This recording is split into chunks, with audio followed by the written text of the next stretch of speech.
Blazers. Another story that we got here in Blue Blazers as we talk about these rapping revolutionaries is Ice Cube, man. So Ice Cube decided to talk about voting. And I gotta say, man, I enjoyed the Death Certificate album a lot more than I just enjoyed this discussion. So let me pull this video up so you guys can watch right along with your man Spann.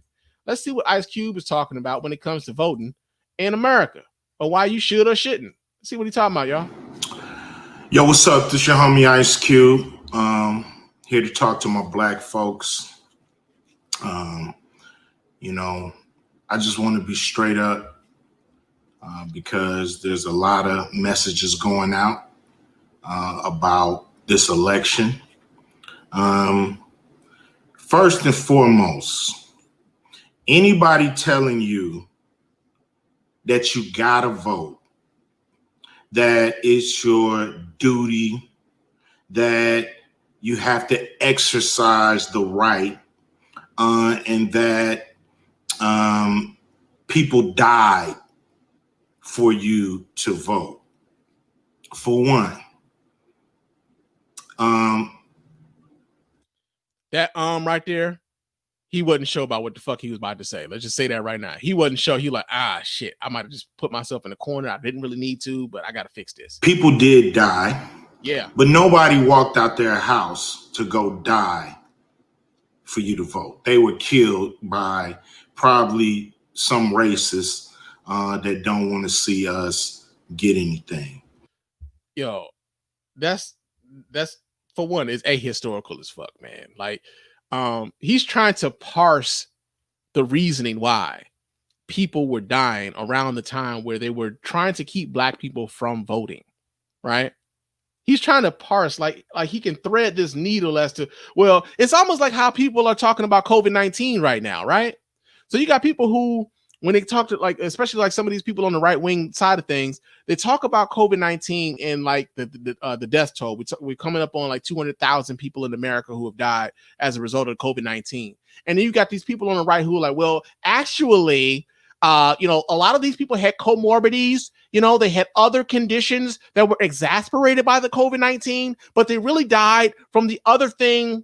But the COVID-19 kind of like helped that process along, but it wasn't really COVID-19. It was this other thing that they were dying from. Right. And so the death toll from COVID-19, like by itself, is actually only like 10% of that number. So we really only have about 10,000 people that have died by COVID-19. Like, like $10,000 people dying from, anything is a small number.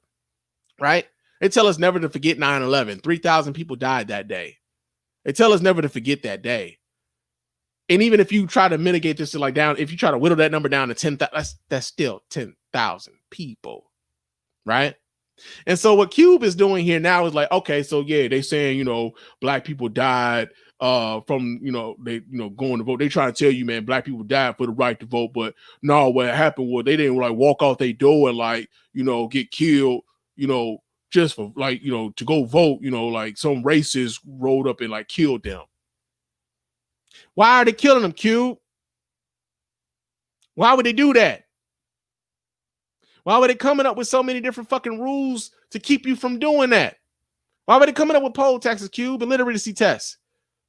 Why were they coming up with like, legacy laws and shit like, well, if your great granddad or if your granddaddy couldn't vote, then you couldn't vote? Why were they keeping women from the right to vote? Why were they threatening these people with death? Why were they threatening what happened to those those poll workers that went down to Mississippi? I think they based the movie Mississippi Burning on the death of those 3 poll workers who came from up north to help register people to vote down south. Why are those 3 people dead right now, Q? Come on, man. What are you doing? But he says more though. Let me let him finish. But what I'm saying that to say this: be skeptical of anybody telling you to vote and not telling you to ask for anything, or to tell you to just vote and not to get anything for your vote. That's not how it works. That's not the process. You don't vote just to vote. You vote because you're getting something or your community is getting something. So everybody that's telling you that, man, look at them and say, what are you getting? Because people that just want you to vote and not ask for nothing, people that's in power that want you to vote but don't want you to get anything or not asking for you to get anything economically, they suspect. Okay. Now, truthfully speaking, I don't know anybody in the Black community who's asking anybody to vote for anybody and not ask for anything. More often than not, when people are telling you to vote, they're telling you to vote your interest, right? And then they're contrasting what we have in office right now, contrasting that with what someone else is promising us should they get the office, right? All of these people are promising you things in order to get to the office, right? And this is part of the process. So one of the things I think Cube has misconstrued is that folks haven't been asking for anything. And he says these things at a time where we're down to two candidates. It's down to the last two people. You got Donald Trump and you got Joe Biden, right? Now, truthfully speaking, a lot of people, the motivation right now for voting, right now, like even if you didn't put a policy in front of them, their motivation is, hey, man, all I know is that shit that's happening right now can't happen no more. We got to get this orange motherfucker the hell up out the paint. That's what it is, right? But the other thing that I think is interesting is that while he's talking about not asking for anything, not demanding anything, like you can tell who the people are who don't fucking read. Because had he searched on that computer that he's on, maybe, or the supercomputer that be in your pocket half the time, had he did a little Googling, had he did a little Binging, had he did a little Yahooing, he could have found the platforms of the candidates that were available. Also, where was his message 6 months ago? Where was his message a year ago when there were a hell of a lot more candidates up there on the ballot who you could have advocated for, who you could have promoted the message that you thought was more closely aligned to what it was you were talking about? You coming in at the last minute with your Johnny come lately ass talking about, well, you need to demand something. Hey, dog, the dude who's running a lot of people, a lot of black folks talking about voting for, if you went to his website, there's two separate parts of that website dedicated to just black folks on some racial equality and economic shit and just a straight up plain ass what he plans to do for Black America shit. If you just went to the website to go look. And truthfully speaking, largely, a lot of these niggas, they get on these platforms like you, sit up here and talk about some, well, I ain't seen them talk about this, and I ain't seen them talk about that, and I ain't heard this, and I ain't heard that. Hey, man, have you looked at all? Must you be spoon-fed everything? How much are you looking? How hard are you looking for it? If you haven't found it. I mean, hell, I came across this on Joe Biden's website just today. Just go to the website, like boom, joebiden.com, and it's sitting there, just like chilling and shit. You know? But Q's is talking about people telling you to go vote as if they're suspect. No, people are telling you to go vote because if you look at what's happening right now, there's so many different obstacles that they're putting in front of you to keep you from voting that, yo, why do they want us to not do this? There's got to be a reason why they don't want us to do this. This is why people are telling you, hey, man, you need to go ahead and exercise that right because they don't want you to do it in the first place. So I don't know what the fuck you straight up. Because a lot of people been in place for a long time and we ain't got shit. Also, let me say this too, because this is something that I think we sometimes can become like a prisoner of the now. And so to say that like a lot of people been in, place for a long time and we ain't got shit. I don't know if that's like a subliminal to like Joe Biden, because Joe Biden's been in politics for 47 years.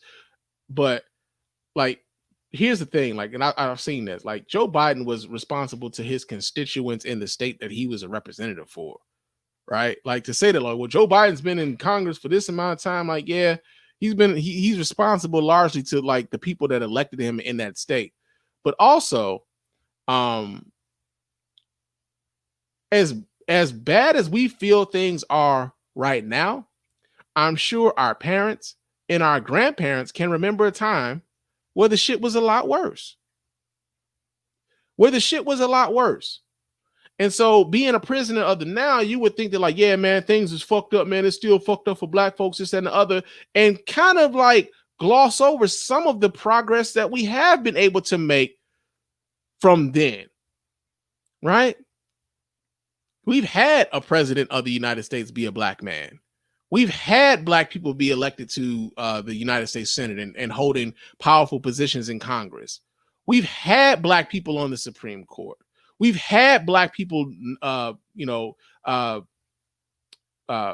elected mayor and governors of states and across the, in this country.